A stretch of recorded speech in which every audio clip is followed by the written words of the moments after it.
Sahanavavatu Sahanau Bhunaktu Saha Viryankaravavahai Tejasvinavadhitamastu ma vidvishavahai. Om Shanti Shanti Shanti. Om Shanno Mitrasham Varunaha Shanno Bhavatvaryama Shanna Indro Bruhaspatihi Shanno Vishnururukramaha. Namo Brahmane Namaste Vayo Tvameva Pratyaksham Brahmasi Tvameva Pratyaksham Brahma Vadishyami Rutam Vadishyami Satyam Vadishyami Tanmamavatu Tadvaktaramavatu Avatu Mam Avatu Vaktaram. Om Shanti Shanti Shanti.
Just a small note before we start. While I was explaining that so-called yajna or ritual or any other action produces a result and it changes the variable and increases the probability, Niravadi's question, how do we know that it increases the probability, right? So that is something which obviously cannot be proven, that is, as I had said, verifiable and non-verifiable, but there is again a lot of supporting logic, right? When we talk about this new age, if you read some literature, there is a lot of importance given to intention, right? You send out intentions, right? And what is that intention? It's just an intention, right? And they say it can produce, it can change the way things happen to you. Now here what we are doing is we are doing that intention in form of a sankalpa. We are very explicitly stating it, right? And we are following up with actions. So those actions, as I said, if it is every action has a reaction. It's a kind of a law, right? So intention backed by specific actions are definitely likely to produce results, right? And this is why intention is so important, and this is why sankalpa is so important. Every prayer starts with that intention, right? Therefore any message is given, oh just whatever, right? You can do. Nobody is saying you should, I mean nobody is giving you an advice what you should do. The intention makes it more specific, and more the specific in anything in life. More specific you are, the more specific, the results are going to be, right? So this is where this is how it works. Now just the other little bit more supporting logic, because we can't only rely on new age literature, right?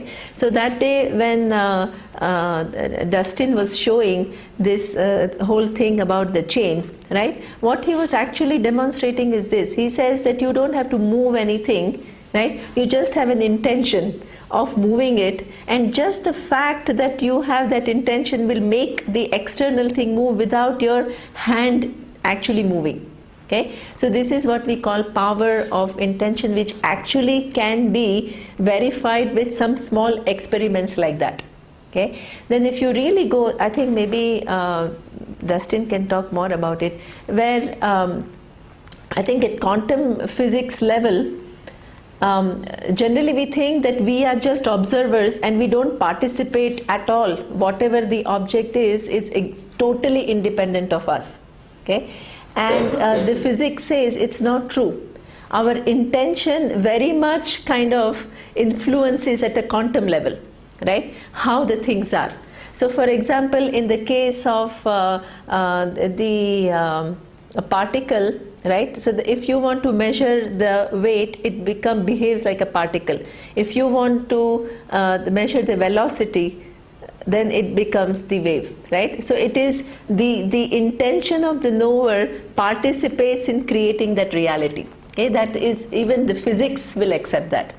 So whatever is Vedic, right, it may not be arrived at only through logic, but there are enough supporting logics to say that it's much more reasonable to believe that than to dismiss it.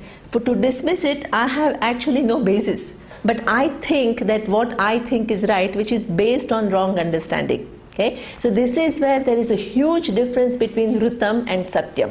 The whole life is making sure, right, all these firm opinions that I have, the views that I have, right, are adequately questioned, right, and made sure that they are not based on my wrong understanding. Okay, so this is how you give the. And I had second question also, because of the time I did not ask. So with that theory of negation, we discussed the 5 locus points, which is causing human being to understand things incorrectly. So if we remove 5 things, I mean, does it mean that only truth prevails, or it clears us to view it? And if 5 things are removed, how do we view it? Yeah, wonderful, very good question. So that whole, we are not trying to remove it, right? We are not doing anything, we are not removing the physical body aside to produce that consciousness, right? What we are saying is that this physical body is very much there. Even where will I remove it? Because wherever I remove it, it's never going to be away from that consciousness, right? So I cannot place that physical body outside consciousness, right? So, so if we negate those, we negate only in our understanding, right? We are not physically doing anything. Okay? I just wanted to understand the 5th thing that you said in this, the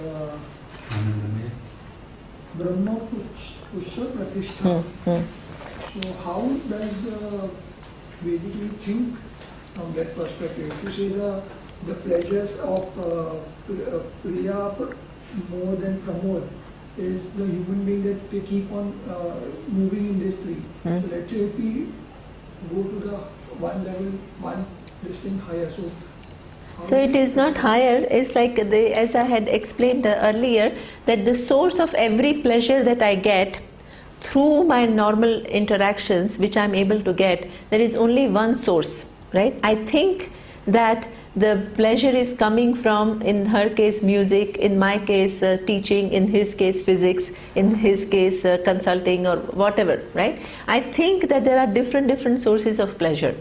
So there is only, and what we are looking for is, now the entire prakriya is used. Now the whole prakriya is used to do 2 functions, right? Now it ends. It ends with coming back to Brahman, right? The whole prakriya of 5 different levels of cover has ended with Anandamaya. Okay? And then Pucham, the very basis of the whole thing, is what? Brahman. Right? So in doing that, 2 things are accomplished.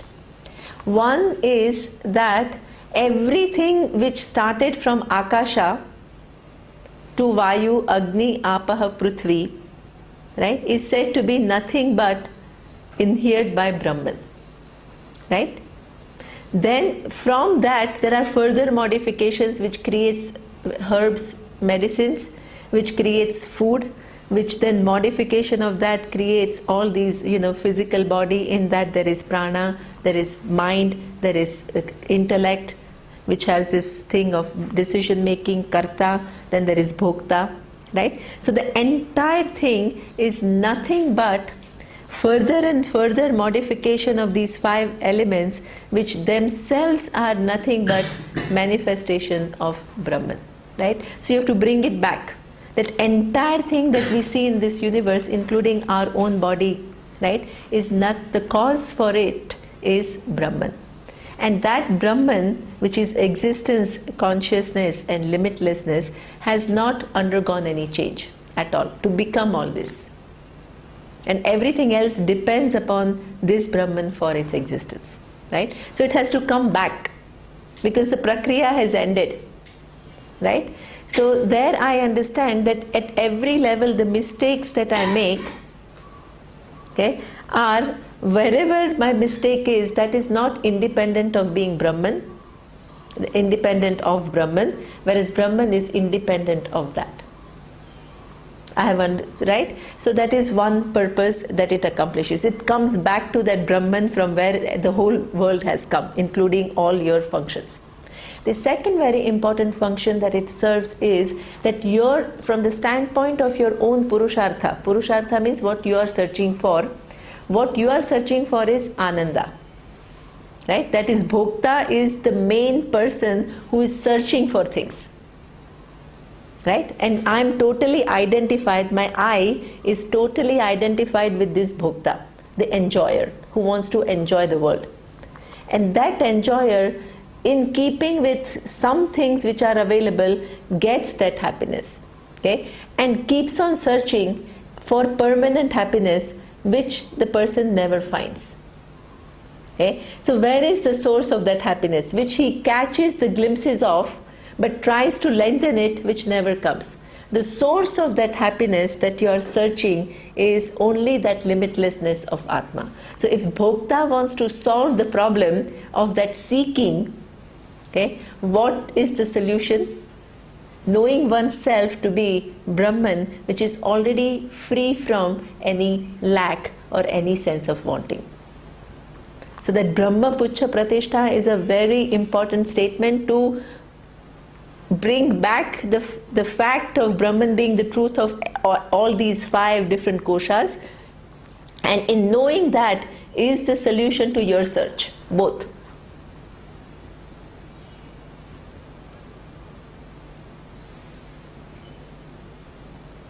Okay.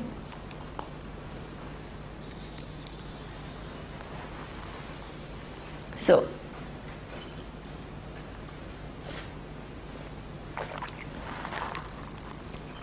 now the what is this that the same idea which I just elaborated is explained in the next verse, right? What if you live your life, many people say, okay, what if I live my life not knowing Brahman? That's a very common question. So here the shloka says, what do you lose? So it says, in fact, no, okay, now this is the other side. Yeah. Sorry.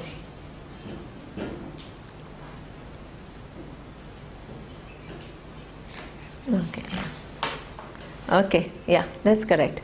So the next verse, because I was in the next page, so I got a little confused. Okay, so what do you lose if you miss this reality of Brahman? Okay, so the next verse, which is this on the 4th page, the last paragraph, it says, Asanneva sabhavati asad brahmeti vedachet. Okay, if you live your life, okay, thinking that this Brahman is not, or there is no understanding of Brahman, or there is no search for this reality, then that person is asanneva sabhavati, is almost non-existent. Okay, what does it mean? That if I have lived my life not asking some basic questions like, who am I? What am I looking for? What will get me what I am looking for? Okay? How is this ceaseless search for something going to end? Okay? If I don't answer these questions basically, okay, and just continue to live looking at how everybody lives, then it is a huge waste of human life. Okay? So that means that, as I had said, that in Chandogya Upanishad, there are few analogies, right? In Chandogya Upanishad, the person was blindfolded and he was brought in the jungle, and then somehow that search for reaching Gandhara, Gandhara is the end, the moksha, okay, was there, and the person was groping in dark, going here and there, not knowing what to do. Okay? Then some wise person came and showed him the way, and he reached. Okay? So that is exactly, we are brought here not knowing where we came from, what we have to do. Okay? And we all of a sudden see people that we love very much going away. Our own desires, many of them are not fulfilled. Okay? So much suffering takes place. I suffer from diseases, I suffer from physical pains and aches, and so what is the meaning of it all? Okay? These are the questions which are very, very basic questions. They are not some high, and what is the solution to it all? So if I have not raised those questions and tried to get the answer when I'm capable of doing that, I'm really wasting my life. So that is asanneva sabhavati. That I have wasted my human birth, I have wasted that buddhi that has the potential of finding the answers. Okay? And if he says that the second analogy we have is in Kathopanishad. In Kathopanishad there is this whole analogy of Ratha, right? So there is a chariot, and you have a charioteer, and you are the one who has to finish the journey. So the chariot is equivalent to the body, and the charioteer is supposed to be the buddhi, okay, and you are the one who has to reach the destination. Now if you don't equip your charioteer with where you want to go, what is it that you want to achieve? What the charioteer is going to do? Wherever the horses are considered to be the five senses, and rein is the mind, right? So what happens? The horses, the senses are reporting all kinds of things, and you go here, you go there. Okay? And the mind is something which is not informed. The buddhi has no clue what to do. And where are you going to end up? Just in circles here and there. Okay. If you have been given all this, the ratha, the horses, the reins, and the charioteer, everything is given to you, as Surya said in morning meditation class. The physical body is given,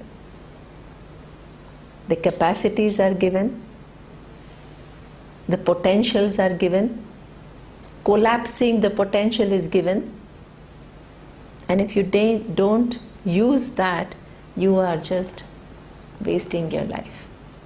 On the other hand, if you have used all that which is given to you adequately to figure out the truth, he says, Asti Brahma iti chedveda.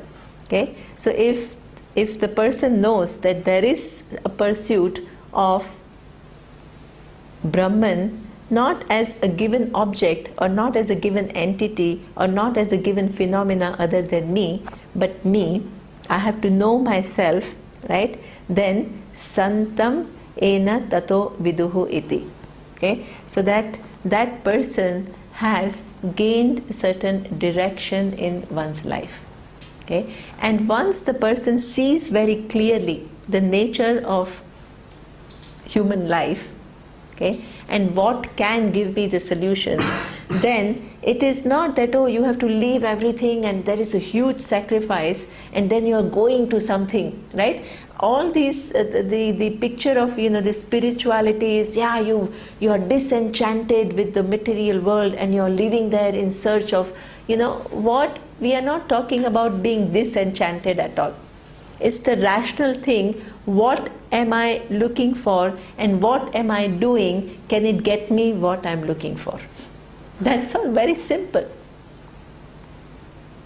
Okay, it's not because you could not make it in the world, you could not succeed, you could not get this dream job, you feel useless and you have to run to some ashram and try to help yourself. It's not like that.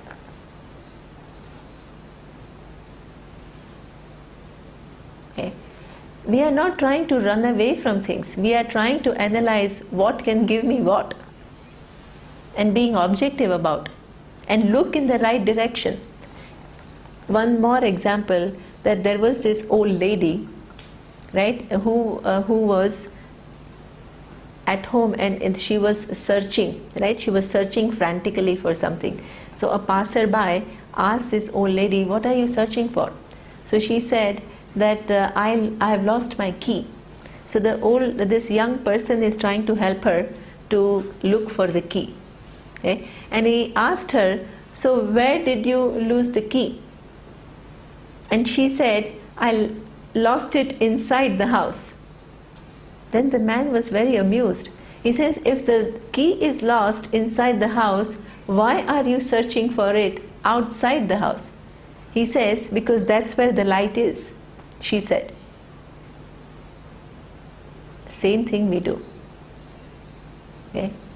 What is really the problem is our not knowing our true nature, our taking ourselves to be a tiny little object in the universe which is insignificant. Yesterday Dustin took me to see the sky, and you see all these stars, and then he was saying some of them are millions of years, light years away from us. In front of this whole vast universe, what is my existence? It is not even fraction of a fraction of a fraction of a, I'm a tiny little entity.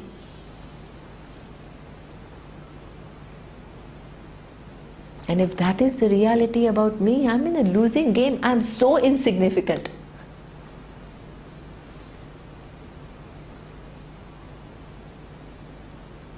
What all my struggles and all my problems and all, it's totally inconsequential. Okay? And if that is my truth, I have to live with it. I can't do anything about it.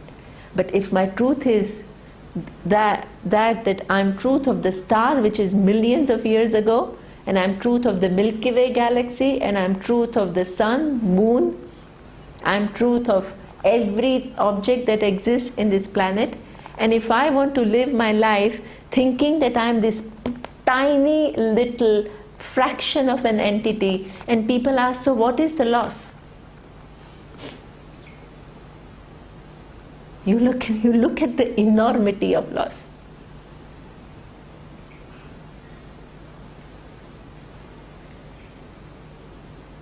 Okay, so this is, he says, that once you gain the direction, then santam, because you make an effort towards knowing this reality and also make an effort towards preparing yourself for understanding this reality. Then you are what they say, santam, the person who is in the sat marga. Okay, marga is not to be taken as literally the path of the truth, right? So that means you have, your whole life is aligned to knowing the truth. And who says that? Viduhu iti, right? The people who are wise, they call him, that person who has figured out the nature of problem and nature of solution and started working for it, that the wise person called this person to be santam. Okay? Because you can be very unwise and many people can totally look up to you. Right? Just because people look up to you is not a measure of how wise you are at all. If that is, then rock stars would be far more wiser than people who are sages, right? That the popularity is not the measure for the person's wisdom or virtues, right? So this is where he says, who looks up to you is really the question, right? We can all look up to somebody who can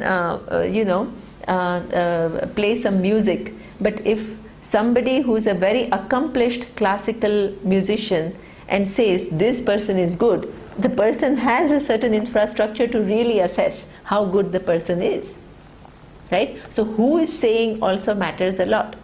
So the wise people call this person to be a santam, because now finally, after cycles of creation, the life has gained a certain direction. Okay. So santam teno tato viduhi iti. Then tasya eva shariram atma yav purvasya atha tonu prashna. Up to now, this teaching has been going on. Everything is explained, and then there are people who are listening to the whole thing. Okay, so they ask some questions now. So that is now, even within Taittiriya Upanishad, there is a question and answer. Okay, so the question is, Uta vidwan amum lokam pretya kaschana gacchati. Okay, aho vidwan amum lokam pretya kaschit samashnuta u. Okay, so this is the nature of the question. He says that what happens, this is again very common, right? Let's say in one given life, the wise person, the person has solved this whole mystery of what the creation is. So what happens after? Very, very common question, right? So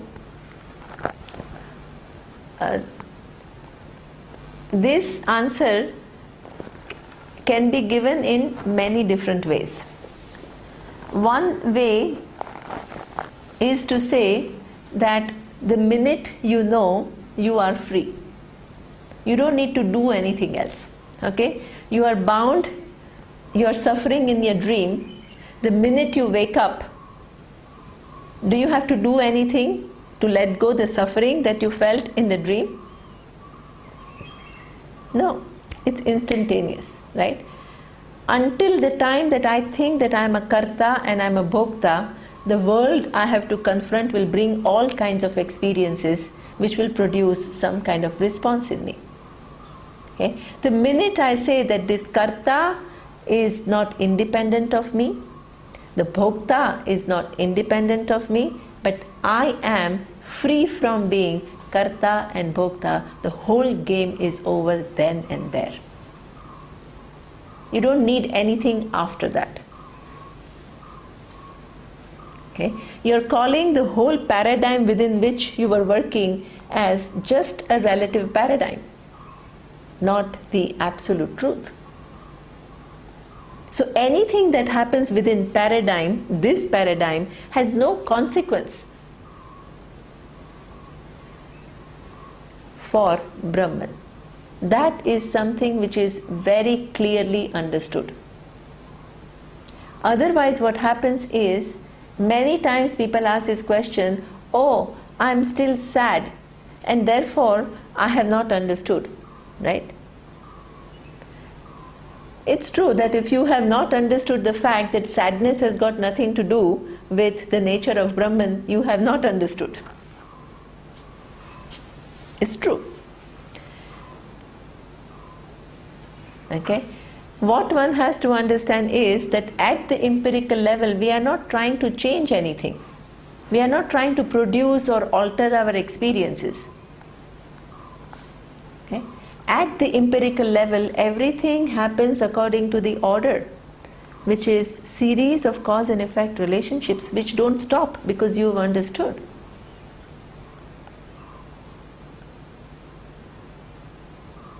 Okay? All you know is what is what. What is the absolute, what is empirical. We talk about 4 things. In terms of our understanding of reality, we talk about 4 things. One is what we call Satyam, which is Paramarthika Satyam, the absolute reality. The second is, which I said, Mithya, which has a dependent reality. Within Mithya, there are 2 types of Mithya. One is what we call Vyavaharika. Vyavaharika is the empirical, and the second is Pratibhasika. Pratibhasika is my subjective reality. So you have Paramarthika Satyam, you have Mithya. Mithya is divided into Vyavaharika and Paramarthika, okay, Pratibhasika. And then you have 4th thing called Anrutam, Tucham. Okay, Tucham is like, I'll give you example of everything. Okay, a Tucham is something which is non-existent. Okay, what is non-existent is a tail for a man. That is non-existent, right? Or a wing for a man or a human being. That is non-existent. It doesn't exist. Then you have empirical reality, which is this cup or these pots, right? I cannot say that they are non-existent like I can say wing of a man, of a human being. They are there, right? So that means empirically they are true. Okay? But if I really look into what is this pot, go a little bit beyond, it is not really this tangible pot that I think it is. Okay? It resolves in forms within forms within forms within forms until the time that I don't find any final substance which is the building block of this pot. But I still see the pot. Okay? So this is what we call empirically true. This pot is empirically true, and therefore I can put some water in it, right? It can hold only this much water and not more. It follows some laws of if I drop it, it will fall down as a result of laws of gravity. This is all empirically true. Okay? So this is what we call Vyavaharika Mithya. The second Mithya is what we call Pratibhasika. What is Pratibhasika Mithya? It is when I see, let's say I'm walking in this forest, right, and the light is not sufficient, and I see a long kind of a rope, right? I mean a long string. And that long string, because of the context where there is a forest, dense forest, there is no light and there is a shape, I say that there is snake. So there are conditions which results in my viewing things differently than what is a Bhashyakara in Brahma Sutra. He defines this superimposition as atasmin tad buddhihi. Okay, that is what we call adhyasa. Adhyasa is there is one thing out there, but I see it as something else. So that is what we call adhyasa. So in the rope I see snake, and not only I see snake, but I suffer from the fears of snake that I perceive. Okay, so why is it still mithya? Because that snake that I see in my perception depends entirely upon what? Rope for its existence. Because unless there is a rope, unless there is something which is similar to that, there is no condition for me to see the snake. So there is a condition which results in my misperception. Okay, so this is what we call pratibhasika. But it still is mithya, but it's a different level of mithya.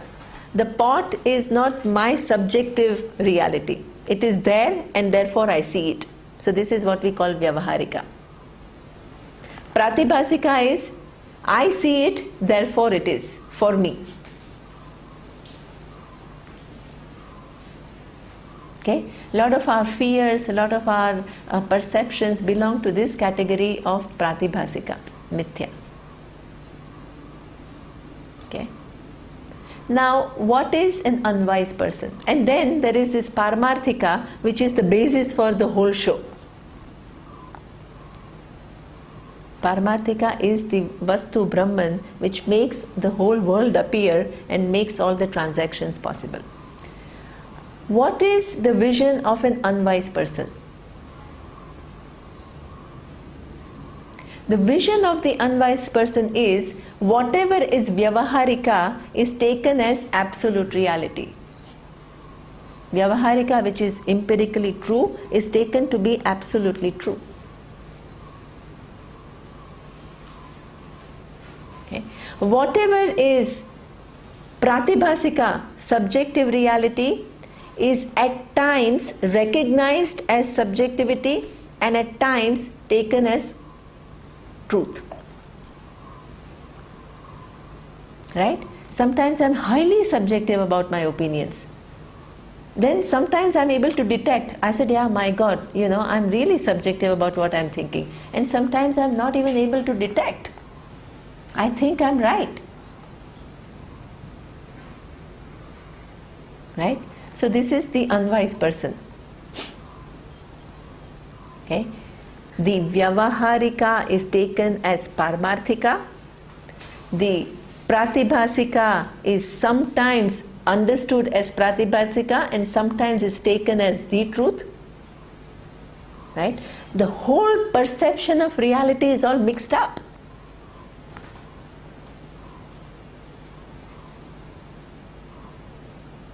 Okay? Who is the wise person? The wise person is not somebody who is just established in Paramarthika. That is nonsense. There is no such thing called establishing in Paramarthika. Okay? The wise person recognizes that there are all these different levels of reality right now coexisting.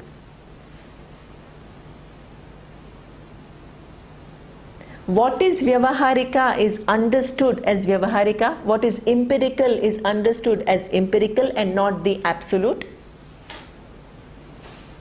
What is absolute, which is missed out by everyone, is understood. What is Pratibhasika is understood. The person has lucidity that at times I am subjective. The subjectivity, when it is understood as being subjective, you are objective. Because you know you are subjective. Only when you know you are subjective, you are going to do something to help yourself and make yourself more objective. If you don't even recognize it, you are never going to work on it. Okay? So that means the wise person is not somebody who is only established in Paramarthika. The wise person is lucid with reference to all these different realities. And the responses are in keeping with the recognition of that reality and the appropriate response for that. You see, Lord Krishna, the perfect example. He understands the final truth. He is teaching Arjuna in the Bhagavad Gita, Atma never moves. He doesn't use that to make the empirical choice where he says, Arjuna, Atma never moves for anyone, so you just go to the forest. He doesn't say that because that's at empirical level. He has to have different criteria to assess the situation and make the decision. There is no mix-up.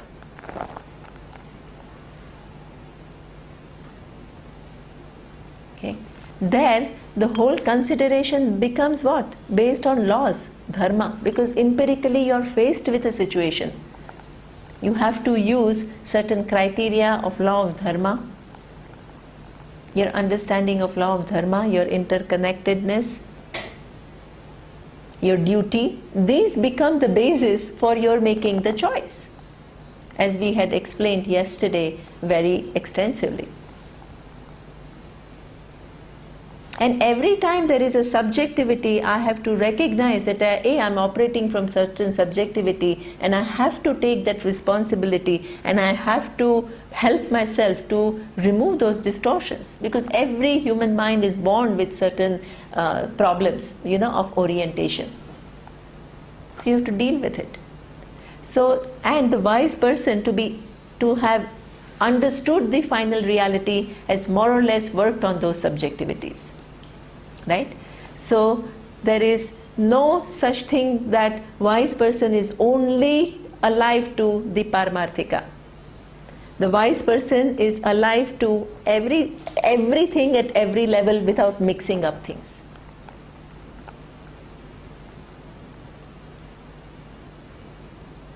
Okay? So this is, at the minute there is a lucidity in your life, you know exactly what is what, you are free. Because your whole operation in the universe is not based on confusion.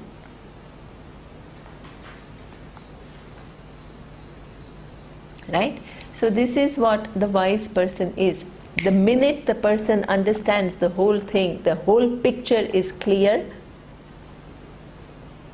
then there are no mix-ups. In terms of what happens to that person, right, after death, we say that people think that, there is the so-called extinction of the person. There is no extinction of the person. The person doesn't have to come back and experience the world as one tiny little entity in the universe. Because that experience came out of what? Out of karma. My own unexperienced result of the action. That action was accrued to who? To the person who performed the action. Now, what have I done in a given life? Figured out that Vijnana Maya is just a cover. It is not me. The Anandamaya is just a cover. It is not me. It is different places where I take myself to be, but I am free from that. So if I am not the doer, and if I am not the enjoyer, but if I am Brahman, as Surya said, it's not that now I am freeing myself from the karma. I understand that Atma was never subject to karma. Never. While all these so-called karta was experiencing, Atma was always free. The consciousness, the existence, lends its existence to make everything what is, and itself never participates in any of that. It doesn't get modified. It doesn't change. So that means I have never done a karma, but this is a responsible statement out of understanding, not out of some mere repetition and creating some kind of a illusion for you. No.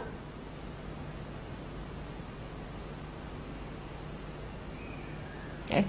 So that fact is recognized. The minute the person recognizes, not only the person is free, but that whole sanchita karma which was there in person's account, it's all gone. It has served its purpose. Because now you know you're not the karta, you're not the doer. The doer accumulates karma. The main person who accumulates karma is falsified as something which is mithya. So the entire account totally gets disintegrated all in one shot. If you want to exhaust karma, it is impossible, because the number of karmas that you have in your account, in your sanchita karma, is infinite in nature. We are not talking about this manifestation in this big bang. We are talking about cycles of creation. And not only you're expanding, you're utilizing your karma, but you're also always gaining new karmas. So there is no way of exhausting karma, retaining your individuality. It's impossible. It's only through knowledge that I am free from kartrutva. Okay? So you don't come back. Does it mean that you are totally extinct, that you don't exist anymore? That many people say, oh, I have fear because what is this? At least I come back. I knew one musician who, you know how these musicians are, they get so absorbed in their music and they get such a kick out of it and they just love life because he is just in his own world, right? His classical music, practicing for hours, and there is such an absorption at such a subtle level, right? That they love it.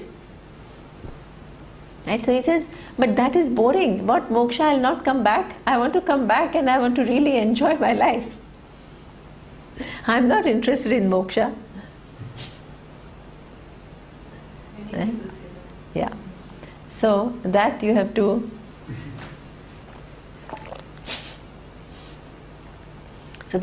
say that moksha should not be seen as becoming extinct. In fact, it is you are the only thing in the universe. Understanding that I am the only thing that really exists. Everything has a dependent reality. Everything is relative in nature. Okay? I remain as the truth of the universe, which is ever there. It is in the manifest, unmanifest, we will see later. Okay? So that is the understanding, that I remain true to what my nature is. So sanchita karma is gone. Agami karma does not affect the person. Whatever, if I falsified my doership, then whatever I do after that doesn't accrue the same unseen result or anything anymore. But whatever is the prarabdha, whatever has come into being, that continues until the time that it is exhausted. And that requires, that is true because the few years the person is given to live the life with a totally different vision. And secondly, the person becomes the instrument through which Ishvara uses to impart the truth. Otherwise, if the minute you understand you die, who will be the person who will give the teaching? Okay. So this is what is that what happens to Vidwan when the knowledge takes place. This is the answer. Okay. Now, the question that is asked has a given orientation. In the commentary of Adi Shankaracharya, the question has one orientation. The orientation is that, let's say there are two pots, right? One pot has made a lot of effort in this world to know this reality, right? The other pot is enjoying life, doing whatever, right? Listening to music, whatever, right? Any pleasure that you can think of, the person is indulging in, having a good time, whatever, right? When this pot breaks, what happens? It goes into what? Being a clay. And when this pot breaks, where does it go? Also clay. What is the difference?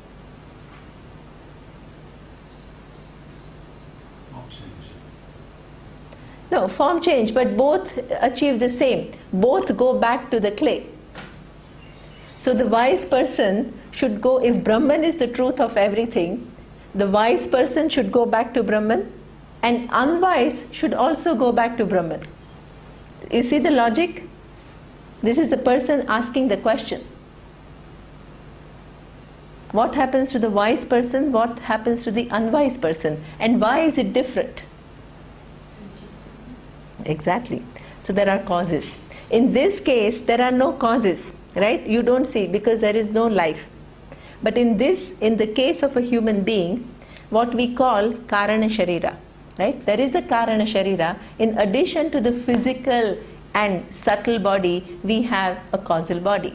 That that has all our sanchita karma in place, which will give rise to different bodies and different minds. Okay?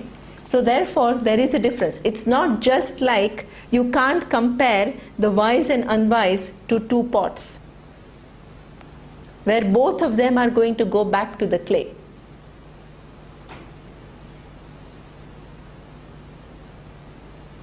Right? There is a difference. One comes back, the other one does not come back. Okay?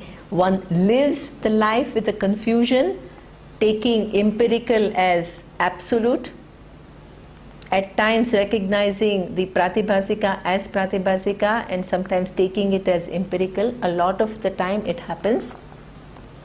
And the other person has total lucidity. Now, last point that I wanted to discuss in this particular regard, I mean not in the whole Upanishad, in this particular regard, is the nature of knowledge is something using this this empirical and pratibhasika. I want to make one thing very clear. Okay? That people think that once the knowledge takes place, there is some physical difference in how I perceive the world. Right? There is some kind of a sense of expansion, because we are talking about limitless. People imagine that there is going to be some sense of expansion that I will feel, or some sense of well-being that I will have. So there is something which is going to change physically and perceptually.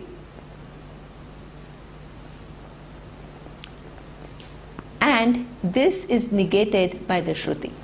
It says that there are two types of adhyasa. One is what we call so upadhika adhyasa, and the other one is nir-upadhika adhyasa. Let's go back to the example of snake and rope. Right? There is a rope and I take it as a snake. Somebody brings in the light and shows me what it is, and I recognize it as rope. What happens to the perception of snake? It goes away. Right? It totally goes away. When I take this tangible object of table as absolute reality, and the physicist shows me that it is nothing but atoms running around with mostly a lot of space, does the physical perception change? No, not at all. I continue to see the table. The perception doesn't change at all. What I understand is much more than what the perception, the data that perception is giving me. Okay. When I correct the error that the sun is stationary with relative to the earth, it doesn't actually move from the eastern sky to the western sky, the perception is going to change? No. Every morning I will still see, if I want to do yoga and I want to determine where I have to sit, I'm going to look at the sun and I'm going to say this is the east. I have corrected the error which is given because of perception, but it doesn't change the perception at all. The perception continues to be what it is, but I have corrected the error which the perceptual data gives me. That's all I've done. I'm no longer fooled. I don't take it as the reality. Similarly, the earth, I see it as flat. When I understand it to be a globe, the perception of flat earth remains. Okay? So what is the relationship? When does the perception change and when does the perception not change?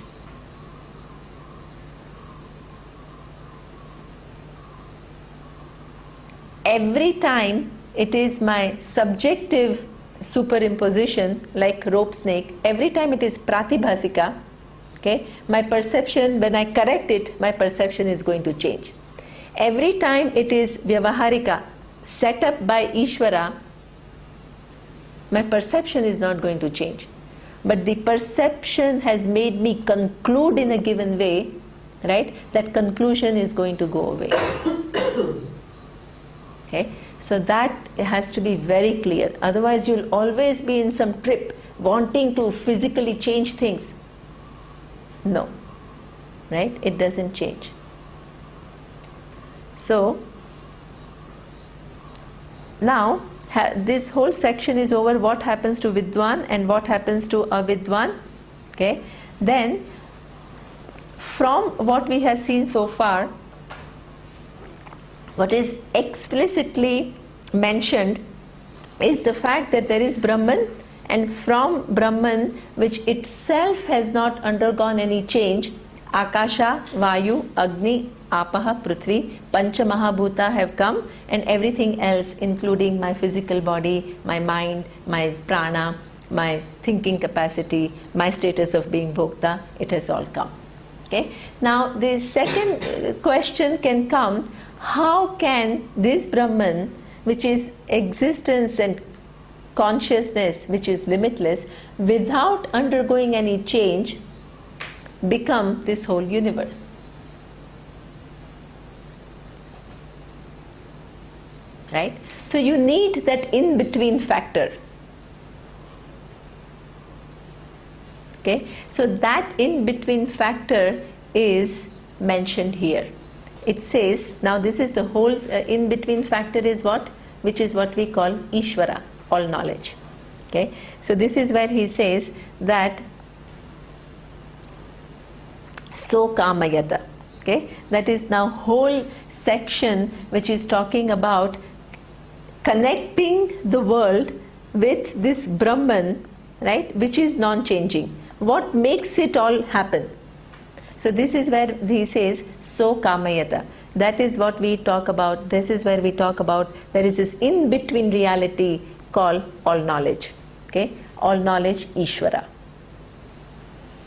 So kamayata bahusyam praja yeyeti. Okay? So let me manifest as many. There is some kind of an intention.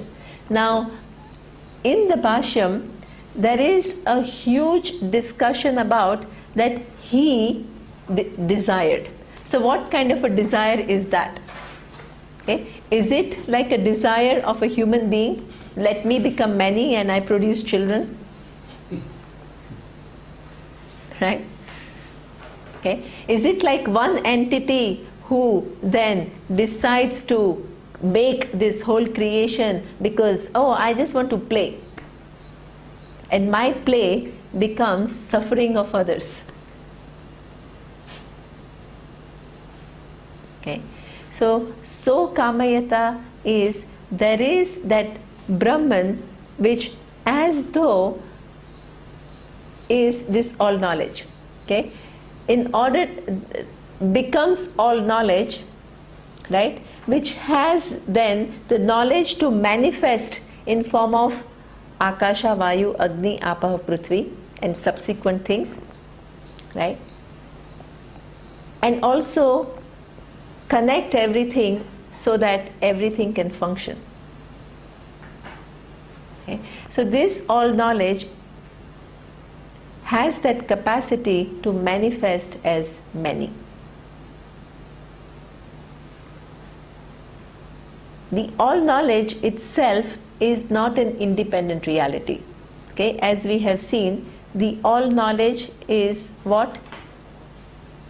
Just as my knowledge depends upon consciousness for its existence, this all knowledge also depends on consciousness for its existence. But in order for the world to come about, there has to be something in between which explains that Brahman becoming the Jagat. So that intervening factor is what we call all knowledge. Okay? And it's not something which is a belief. Here I see that all knowledge at work at all times. Right? So he says, let me manifest as many. Bahusyam prajayeyeti satapo tapyata. Okay? So what kind of tapas it is? The tapas here has to be taken in terms of knowledge. If I have to manifest as many, what is the precondition? to manifest as many, I have to have the knowledge of how to manifest time, how to manifest space, how to manifest from time and space all the object framework. I must have it. Right? So there is knowledge, satapo tapyata, satapas taptva. Using one's knowledge, idam sarvam asrujata. Manifests in form of, it's almost like a big bang. Comes out from potential to the manifest universe. Okay?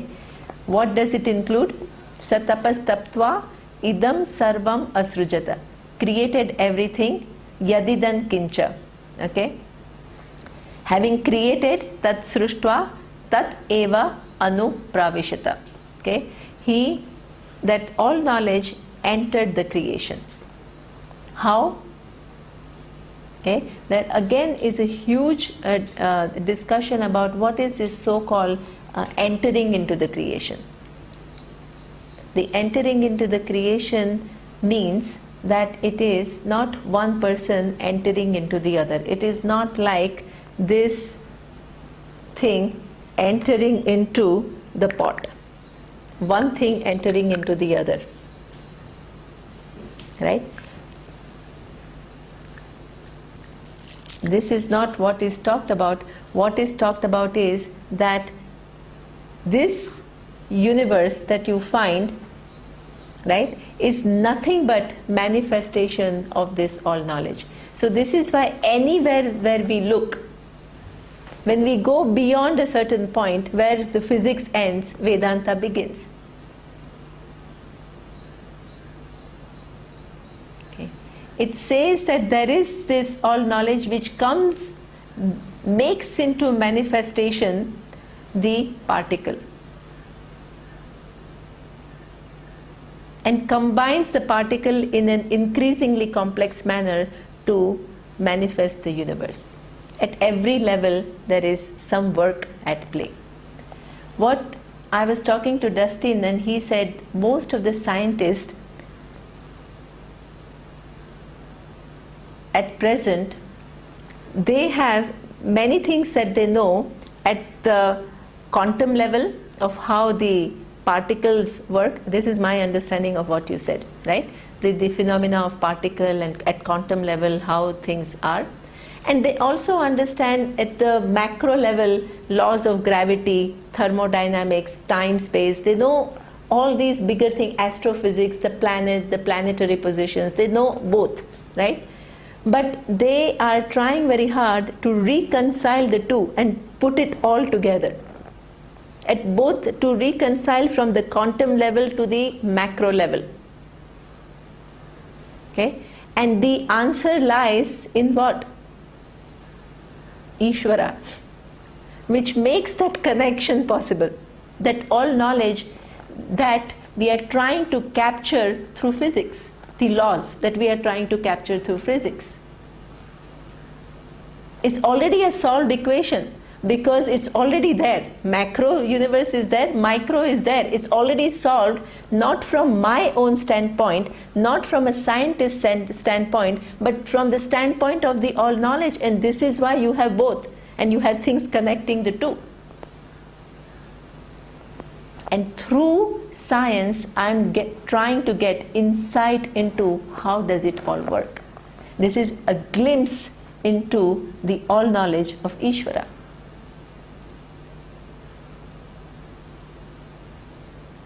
Okay. So when we talk about all knowledge, you understand the magnitude of this, okay, which is constantly making the universe at micro and macro what it is and making that connection where all the experiences take place. Okay. So this is what he says, anupravishita, and this is where also we see that two ways of appreciating Ishvara in our life. Okay? One as nimitta karana, all knowledge, how do I appreciate? Through various laws that govern the universe. And the second way the entities that are governed by the so-called laws themselves are nothing but manifestation of that all knowledge. The body, the name that I give, is not one single entity or anything. It has so many different organs, right? It has liver, kidney, lungs, stomach, intestines, blood, muscles. It is a combination of so many different things. Each one is again nothing but cells, then molecules, then atoms, then particles. Then what? There is an intelligence which puts it all together to make it what it is and gives brain the capacity to do what it does. So that intelligence, which is the basic, all intelligence, is constantly at play. Right? So that is what we call anupravesha. In fact, any given way that I look into the universe, if I ask one more question, I will end up in this all intelligence. So that is where you see that there is anupravesha. Anupravesha in the sense that all that is here is one all knowledge which has the capacity to manifest in form of all these different names and forms. Then, having said that, having entered, what happens? It becomes satcha, tyacha, abhavata, niruktancha, aniruktancha, nilayanancha, anilayanancha, vignanancha, avignanancha, satyancha, anrutancha, satyam bhavata. Okay? Yadidan kincha tat satyam iti achakshate tadapyesha shloko bhavati. Okay? So having entered, what did it become? Okay? It became a form and formless. As we have already seen, if my understanding of all knowledge is only when in the manifest, we have seen that it is also in the unmanifest. Okay? What is to come today, when Prakash was asking this question, every karma that I do today, how it is going to manifest in the future, in form of which situation, is unmanifest right now. Okay? But it will manifest at some other time and another place in a given form. Who does that job of connecting my action today, carrying that unmanifest part, which is unseen result, and producing an effect? That is what we say, there is a presence of all knowledge. It's like a large computer which takes in all the different variables at every given point in time, plus all the changing things, new inputs, right? And produces this huge perfect universe, taking into account each cause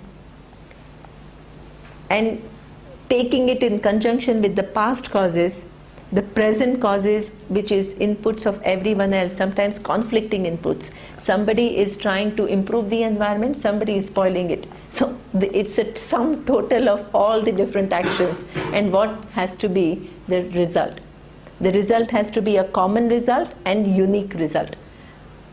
Look at the number of variables that have to be taken into account. It's mind-boggling. So that is what is the work of all knowledge. Right? So this is what he says, that he becomes the form and formless, both, connecting the two, then defined and undefined. So what seems to be a very, very well defined thing, right? I see that I understand this cup, that this is a cup, this is a flower, this is this thing. It's true. On one hand, there is a definitiveness. Okay? But if you ask one more question, it becomes indefinite. I don't know exactly why this flower has become pink and another hibiscus has become red and the other one has become white? I don't know. So things which are defined and things which are non-defined, not only from the standpoint of me, who is the knower of a given thing, but also from the standpoint of this whole thing about if a given thing is a particle or a wave. It's not a fixed thing. It's undefined at a certain quantum level. At some point it gets defined with the intention of the knower, and then subsequently it behaves in a certain predictable manner. All the laws that we see, right, are like that. At some point they behave in a very predictable manner, but at some point there is no finality about anything. And if you look at like that, then even our vision of laws of ethics follows that. We are very much in tune with the nature of the universe. It is universal, but it is not absolute. In the relative universe, nothing can be construed as absolute. Nothing exists which is absolute. Defined and undefined, both. But because it is not absolute, you cannot say it is not universal. Both. Look at the magic that is here. Okay? So that all knowledge became defined and undefined, sustaining and non-sustaining. Okay? There is something which is now sustained. It seems as though the human body lasts for, in a normal condition, 80-90 years. So it is sustaining that. Okay? But at the same time, it is also non-sustaining. Every second the changes are taking place at a micro level. Okay? The body that you saw yesterday is not the body that you see today. Many changes have already taken place. Okay? So that is constantly changing, but giving the illusion of sustaining. Constantness, stability. Okay? So it became that all knowledge has become all of this. Then sentient and insentient. So as I said, that it seems as though the knowledge, all knowledge or consciousness exists only in living beings. But it exists in everything. Okay? So the same, in fact, the only difference, Surya told me, is that in sentient beings you don't have cells. Right? Otherwise the atom particle structure is there. Molecules. Yeah, exactly. In insentient you don't have cells, whereas in sentient you have cells. That is the only difference. But otherwise, and similarly we say the same thing, that there is a sukshma sharira in one, there is no sukshma sharira in the other, but ultimately it is all just one play. What decides what is going to have cells and what is not going to have cells? This is this all intelligence that we are talking about. It's present in everything. Okay? So it is there, it became sentient and insentient and true and untrue. So that means it became even the possibility, something which is non-existent, right? A wing. Why? Anybody can ask, why did Ishvara's all knowledge program did not include wing for a human being?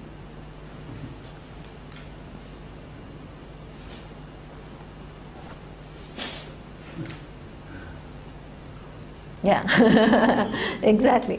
So, I mean, this is how the manifestation is. You ask why this combination could have been different. Yeah, it could have been different. Human being could have had much more restricted awareness, possible. It could have been programmed like that.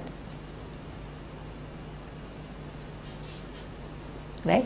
So what is there, why it is there, but this is how it is. This is how the universe is. This is how Ishvara is. Right?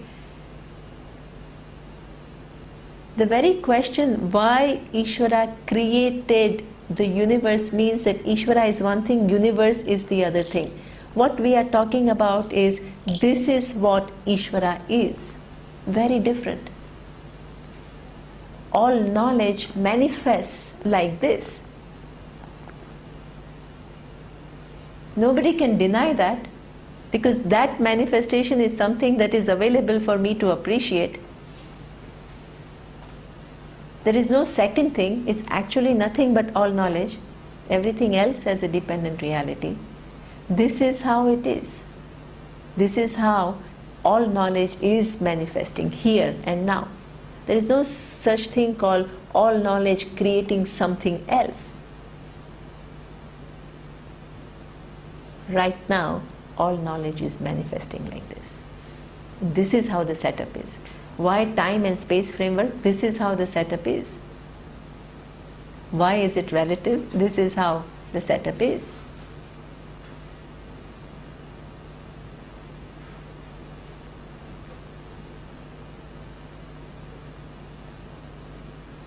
Okay.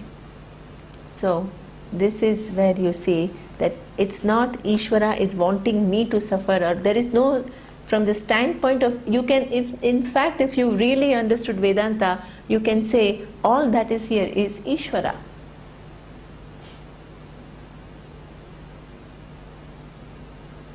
Because my body is not away from, there is no such thing called outside. My body is not away from the laws of science, laws of psychology, laws of gravity. Everything is operating now, here.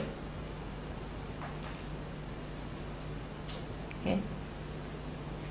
Every being is nothing but manifestation of Ishvara. Ishvara is much more than any given manifestation. But Ishvara includes everything. Okay? So this is what you say, that Satyam and Anrutam, true and untrue, the possibilities, the way they are designed, everything he says, Ishvara, that all knowledge became. Okay? Then Tadapyesha Shloko Bhavati. If this intervening reality was not there, which is all knowledge, what would happen is explained in the next verse. We will see tomorrow or day after. This I can finish in very, very quickly, so don't worry, because the whole last section, which is seeming very long, it's actually very easy. So there is no problem. Okay. Om Purnamadav Purnamidam Purnat Purnamudachyate Purnasya Purnamadaya Purnameva Vashishyate. Om Shanti Shanti Shanti. Harihi Om Shri Gurubhyo Namah.